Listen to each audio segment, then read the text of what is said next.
മലയാളികൾക്ക് ഏറെ പ്രിയങ്കരിയായ നടിയാണ് നവ്യ നായർ. ഇപ്പോൾ നവ്യയുടെ ഒരു പ്രസംഗമാണ് സോഷ്യൽ മീഡിയയിലൂടെ ശ്രദ്ധ നേടുന്നത്. തൻ്റെ ശസ്ത്രക്രിയയുമായി ബന്ധപ്പെട്ട ഒരു പ്രസംഗമായിരുന്നു നവ്യ നായർ നടത്തിയത്.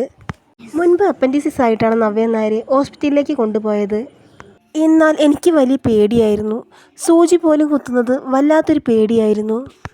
അങ്ങനെയുള്ള ഞാൻ ചികിത്സയൊന്നും എടുക്കാൻ തയ്യാറല്ലായിരുന്നു. എന്നാൽ ഞാൻ പിന്നീട് എറണാകുളത്തെ ഒരു ഹോസ്പിറ്റലിലേക്ക് എത്തി.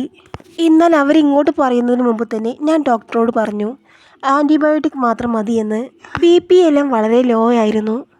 അപ്പോൾ ഡോക്ടർ എന്നോട് പറഞ്ഞു പേടിക്കേണ്ട ആവശ്യമൊന്നുമില്ല, എല്ലാം എത്രയും പെട്ടെന്ന് തന്നെ ശരിയാകുമെന്ന്. എന്നാൽ അവർ എനിക്കൊരു ഇഞ്ചക്ഷൻ തന്നു.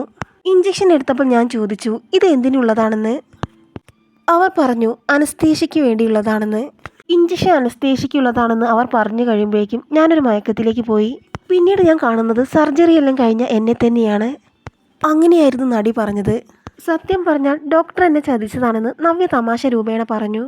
സത്യം പറഞ്ഞാൽ അന്നത്തെ ചതി എനിക്ക് ഗുണം മാത്രമേ ഉണ്ടായിട്ടുള്ളൂ. മാത്രമല്ല സർജറി കഴിഞ്ഞ് ഇപ്പോൾ 15 വർഷമായി. പക്ഷേ ഇതുവരെ തനിക്ക് അപ്പൻഡിസിസിൻ്റെ പ്രശ്നമേ ഉണ്ടായിട്ടില്ല എന്നാണ് താരം പറയുന്നത്.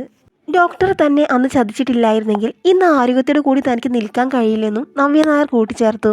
നിരവധി പേരാണ് നടിക്ക് ആശംസകളുമായി എത്തിയത്. എന്തൊക്കെയായാലും ഡോക്ടർ ചെയ്തത് നിങ്ങൾക്ക് നന്നായിട്ടേ ഉള്ളൂ. നിങ്ങളുടെ ആരോഗ്യം വീണ്ടെടുത്തില്ലേ?